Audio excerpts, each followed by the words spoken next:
Hello friends, welcome back to my channel Aadi cultural world. Kanha ji के सभी भक्तों को मेरी तरफ से राधे कृष्णा। तो देखिए फ्रेंड्स, आज हम कान्हा जी के लिए ये बहुत ही खूबसूरत सी new design winter special dress बनाएंगे। तो सबसे पहले मैं कान्हा जी को ये ड्रेस पहनाकर दिखाती हूँ। मैंने यहाँ पे कान्हा जी को ले लिया है। ऐसे हम चोली पहनाएंगे और फिर पीछे हमें ले जाकर इसको बांध देना है। साथ ही साथ कमर से भी हम इसको टिप टैप बटन लगा के बंद कर देंगे। और अब हमें ये कैप भी पहना देनी है कान्हा जी को। तो देखिए फ्रेंड्स, मैंने कान्हा जी को ये सुंदर सी ड्रेस पहनाई और आप देख सकते हैं हमारे कान्हा जी इस ड्रेस को पहनकर कितने अच्छे लग रहे हैं। इसका लुक बहुत अच्छा आया है और मैंने एकदम सिंपल तरीके से ये ड्रेस बनाना और कान्हा जी को पहनाना भी बताया है। तो प्लीज़ वीडियो को लास्ट तक देखिएगा, जिससे कि आप भी आसानी से ये ड्रेस बनाकर कान्हा जी को पहना सकेंगे। अगर आप ड्रेस से रिलेटेड या फिर वीडियो से रिलेटेड कोई नॉलेज चाहते हैं या फिर कोई क्वेश्चन पूछना चाहते हैं तो मुझे मेरे इंस्टाग्राम पर पूछ सकते हैं।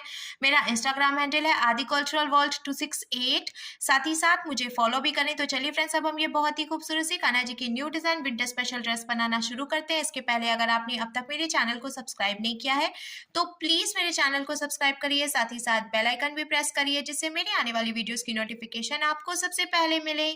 ड्रेस बनाने के लिए मैंने देखिए ये रुमाल ले लिया है। ये मोटा वाला रुमाल है जो कि मार्केट में आपको बहुत ही इजीली 10 रुपए में मिल जाएगा। ये आगे और पीछे दोनों तरफ से बहुत मुलायम होता है और अगर आप थोक में लेते हैं यानी कि 12 पीस 24 पीस या उससे भी ज़्यादा तो आपको ये 10 रुपए से भी कम में मिलेगा। अब मैं आपको इसका मेजरमेंट बता देती हूँ। तो देखिए इसकी यहाँ से यहाँ तक की जो टोटल लंबाई है वो 9.5 इंच यानी कि 9.5 इंच है और इसकी जो चौड़ाई है वो लगभग 9 इंच यानी कि 9 इंच है। तो हमें इसको बीच में से फोल्ड करना है स्कर्ट के लिए। फोल्ड करने के बाद हम नीचे से एकदम बराबर करते हुए इसको रखेंगे और अब हम कपड़ा कट करेंगे।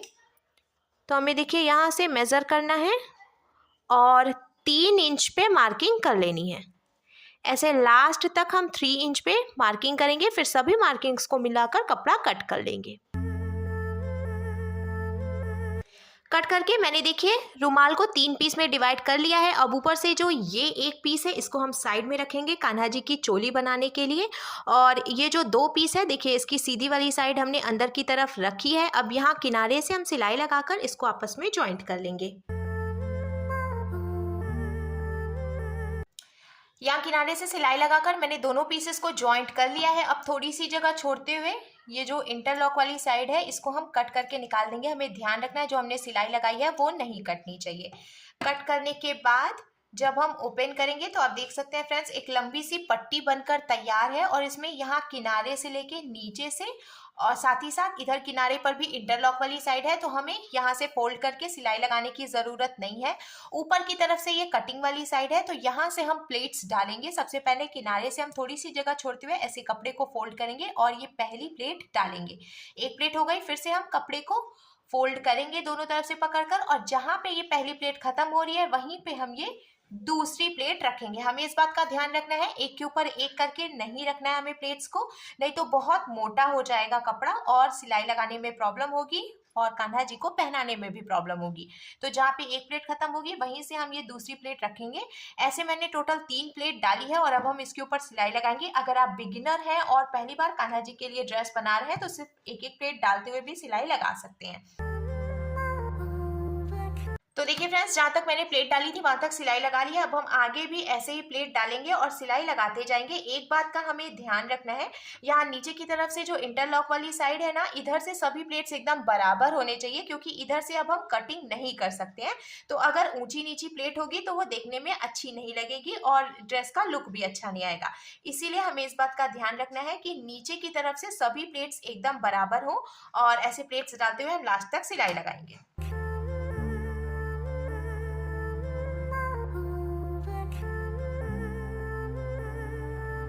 प्लेट्स डालते हुए मैंने देखिए यहाँ ऊपर की तरफ से सिलाई लगा ली है और अब मैं आपको कमर की चौड़ाई बता देती हूँ। तो देखिए कमर की यहाँ से यहाँ तक की जो टोटल चौड़ाई है वो मैंने 6 इंच यानी कि 6 इंच रखी है। तो कमर की ये जो चौड़ाई है वो मैंने मेरे कान्हा जी के साइज के हिसाब से रखी है।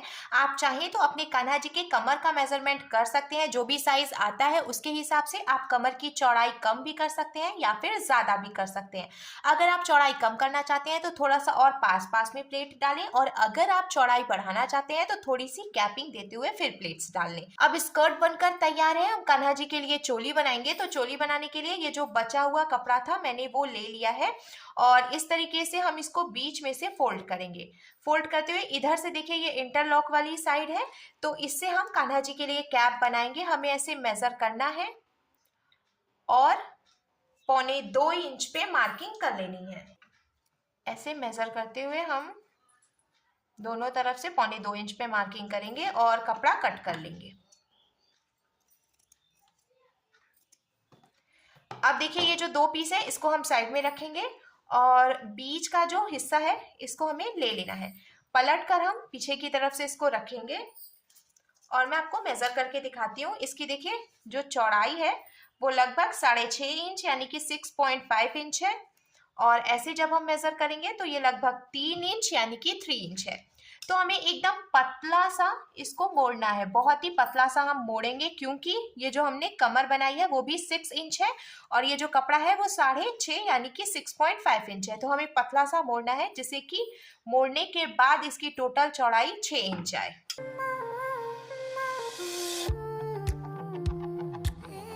दोनों तरफ से फोल्ड करके सिलाई लगाने के बाद अब मैं आपको कमर से मेजर करके दिखाती हूँ। देखिए इन दोनों की चौड़ाई एकदम बराबर आ रही है। अब हमें स्लीव बनानी है, तो हमें देखिए यहाँ किनारे से मेजर करना है और 1.5 इंच पे मार्किंग करनी है। मार्किंग करते हुए अब ऊपर से भी हम मेजर करेंगे, और ये देखिए लगभग 2 इंच यानी कि 2 इंच पे मार्किंग करेंगे। अब हम इन दोनों मार्किंग को ऐसे मिला लेंगे। सेम ऐसे ही इधर की तरफ से भी हमें मार्किंग करनी है। देखिए ऊपर से मेजर करते हुए 1.5 इंच पे करेंगे मार्किंग, और फिर जहां हमने मार्किंग की वहां से मेजर करते हुए 2 इंच पे मार्किंग करेंगे, और अब इन दोनों मार्किंग्स को मिला लेंगे। फिर जो हमने लाइन बनाई है इस पे हम सीधे एक कट लगाएंगे। जहां तक हमने मार्किंग की है सिर्फ वहीं तक हमें कट लगाना है। कट लगाने के बाद अब आप देख सकते हैं फ्रेंड्स चोली का लुक कुछ ऐसे आ जाएगा। अब हम इसमें लेस लगाएंगे। तो मैंने यहाँ पे ये व्हाइट कलर की थ्रेड लेस ले लिया। आप देख सकते हैं कितनी सुंदर लेस है और मार्केट में आपको बहुत इजीली मिल जाएगी। तो हमने ये जो कटिंग की है इसको ढकने के लिए हम इसके ऊपर लेस लगाएंगे। हमें ऐसे ये लेस रखनी है और फिर यहाँ से लेके यहाँ तक ये लेस लगा लेनी है दोनों ही स्लीव पर।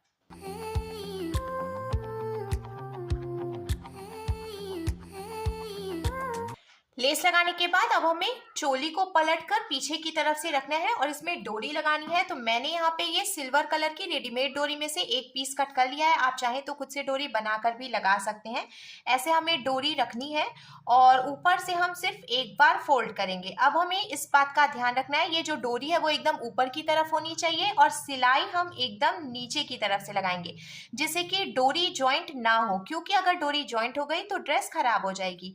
यहाँ से यहाँ तक सिलाई लगाने के बाद अब ये जो दूसरा वाला पीस है इसको भी हम ऐसे फोल्ड करेंगे और साथ ही साथ ऐसे ही नीचे की तरफ से सिलाई लगाकर लास्ट तक जॉइंट करेंगे।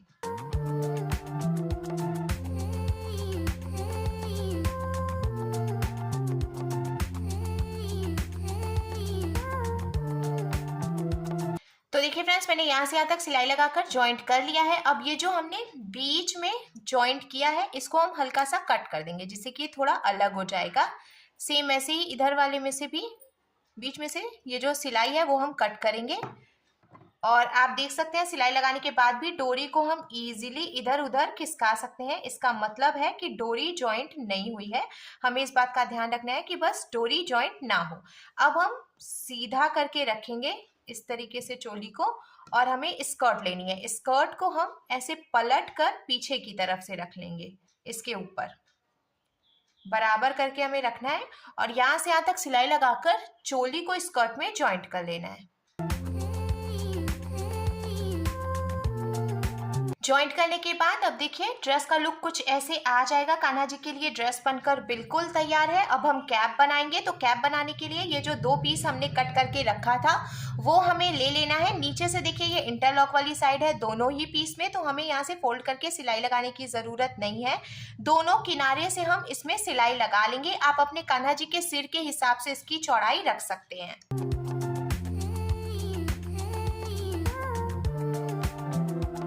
दोनों किनारे से सिलाई लगाने के बाद अब मैंने ये सुई धागा ले लिया है। थोड़ी सी जगह छोड़ते हुए यहाँ ऊपर की तरफ से हम इसको टक कर लेंगे। चारों तरफ से ऐसे हमें टक करते जाना है